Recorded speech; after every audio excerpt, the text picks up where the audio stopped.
मेरा नाम मोहम्मद शुएब अशरफ है और आज हम डिस्कस करेंगे एप्लीकेशंस ऑफ आईआर स्पेक्ट्रोस्कोपी।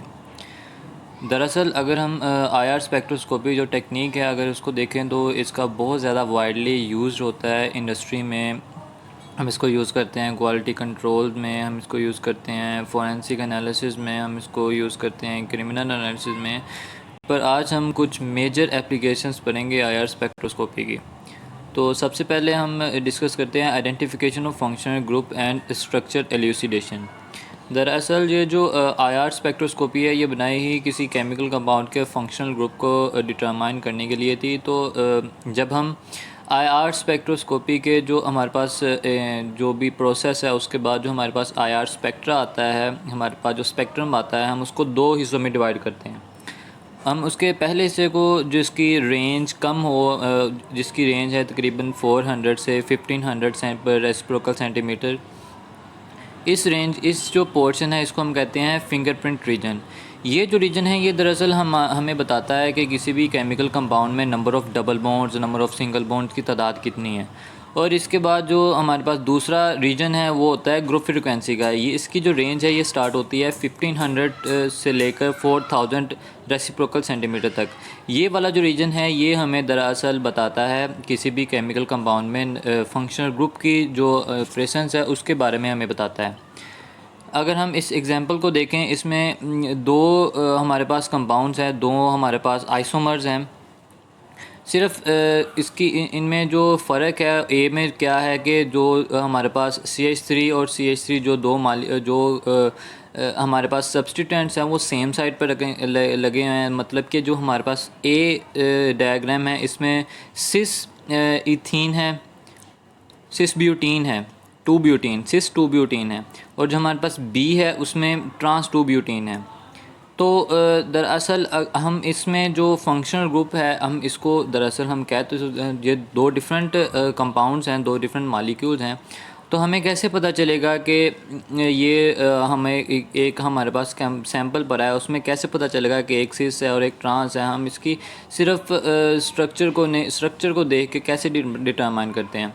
तो जब हम इसकी आईआर स्पेक्ट्रोस्कोपी करते हैं तो जो सिस हमारे पास आइसोमर है उसकी जो एब्जॉर्प्शन फ्रीक्वेंसी है वो कम आती है और जो ट्रांस है उसकी थोड़ी सी ज़्यादा आती है। इसकी वजह ये है कि जो ट्रांस हमारे पास आइसोमर है वो ज़्यादा स्टेबल होता है सिस आइसोमर की वजह से।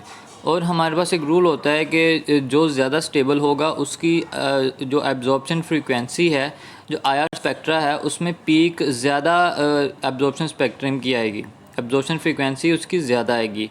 तो हम यहाँ पे डेफिनेटली दे सकते हैं कि जो हमारे पास ए है सिस 2 ब्यूटीन, इसमें जो एब्जॉर्प्शन फ्रीक्वेंसी है वो 1660 रेसिप्रोकल सेंटीमीटर है, और जो हमारे पास ट्रांस 2 ब्यूटीन है इसमें एब्जॉर्प्शन फ्रीक्वेंसी 1675 रेसिप्रोकल सेंटीमीटर है।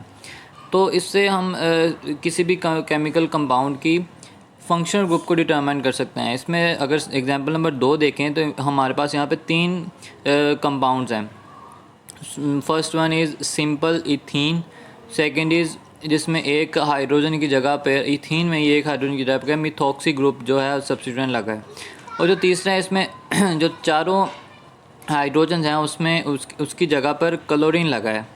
तो हमें कैसे पता चलेगा? सिर्फ आईआर स्पेक्ट्रोस्कोपी की वजह से हम कैसे बता सकते हैं कि ये डिफरेंट इनकी एब्जॉर्प्शन फ्रीक्वेंसी आएगी, इसकी वजह क्या है?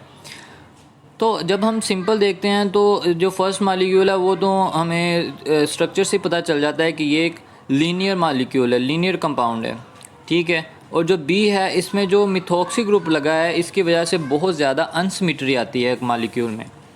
तो बी की इस वजह से एब्जॉर्प्शन फ्रीक्वेंसी बहुत कम होगी क्योंकि अनसिमेट्री की वजह से ये अनस्टेबल भी होगा। और जो हमारे पास सी है इसमें चूँकि चारों क्लोरीन एटम्स लगे हैं तो चारों क्लोरीन एटम्स मोर इलेक्ट्रोनेगेटिव हैं, जिसकी वजह से ये जो कंपाउंड है वो मोर प्लेनर हो जाएगा, और इसकी वजह से इसकी जो एब्जॉर्प्शन फ्रीक्वेंसी है वो ए से भी ज़्यादा होगी। तो हम देख सकते हैं कि एब्जॉर्प्शन फ्रीक्वेंसी ऑफ ए जो है वो 1685 रेसिप्रोकल सेंटीमीटर है, एब्जॉर्प्शन फ्रीक्वेंसी ऑफ बी जो है वो 1670 रेसिप्रोकल सेंटीमीटर है, और जो एब्जॉर्प्शन फ्रीक्वेंसी ऑफ सी है वो 1690 रेसिप्रोकल सेंटीमीटर है। ये दरअसल हम आईआर स्पेक्ट्रोस्कोपी की वजह से हम इनको डिटरमाइन कर सकते हैं, इनकी स्पेसिफिक एब्जॉर्प्शन फ्रीक्वेंसी की वजह से हम डिटरमाइन कर सकते हैं कि कौन सा फंक्शनल ग्रुप लगा है। अब इसकी सेकंड मोस्ट इम्पोर्टेंट एप्लीकेशन के बारे में बात करते हैं कि आइडेंटिफिकेशन ऑफ अ सब्सटेंस। हम किसी भी सब्सटेंस को आइडेंटिफाई कर सकते हैं आईआर स्पेक्ट्रोस्कोपी की मदद से, आईआर स्पेक्ट्रा जो हमारे पास डाटा आता है उसकी मदद से। जब भी हम किसी भी सैंपल को आईआर स्पेक्ट्रोस्कोपी से गुजारते हैं तो हमारे पास एक स्पेसिफिक आईआर स्पेक्ट्रा की पीक्स आती हैं।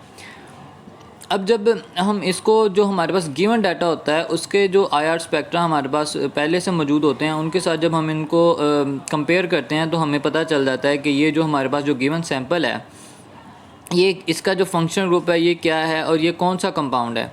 बट आईआर स्पेक्ट्रोस्कोपी की मेन एक जो लिमिटेशन है वो ये है कि ये एनेंटियोमर्स को डिफ़ाइन नहीं कर सकता, डिफरेंट नहीं कर सकता।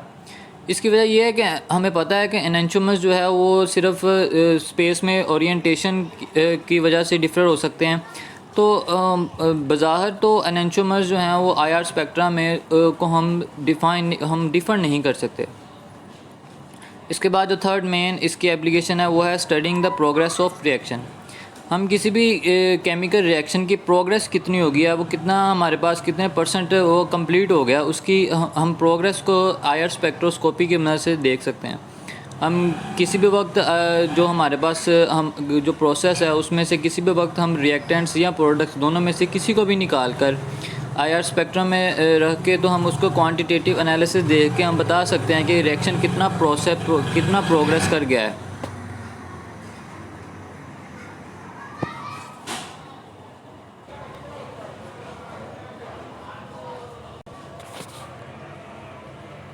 अब हम बात कर लेते हैं इसकी फोर्थ मोस्ट इम्पोर्टेंट जो एप्लीकेशन है वो है डिटेक्शन ऑफ इम्प्योरिटीज़।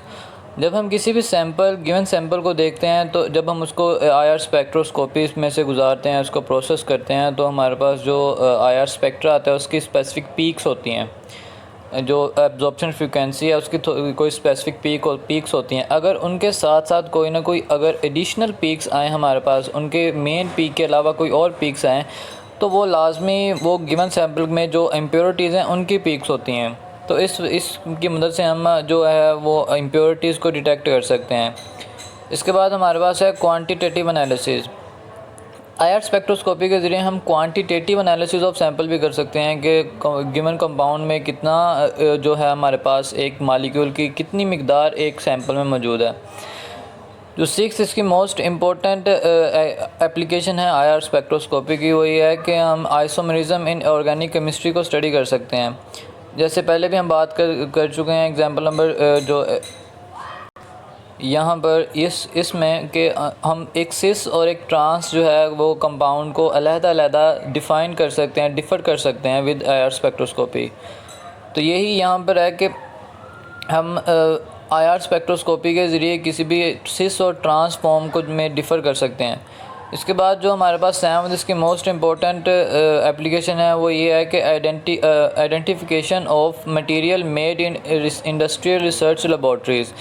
मतलब कि जो हमारे पास जो रिसर्च लेबॉर्ट्रीज़ हैं उनमें जो बनाने वाले हम इंडस्ट्रियल मटेरियल जो है हम बनाते हैं, हम उसकी भी एनालिसिस कर सकते हैं, उनको भी देख सकते हैं, उनके भी जो हम प्रॉपर्टीज़ हैं उनको डिफ़ाइन कर सकते हैं विद आईआर स्पेक्ट्रोस्कोपी।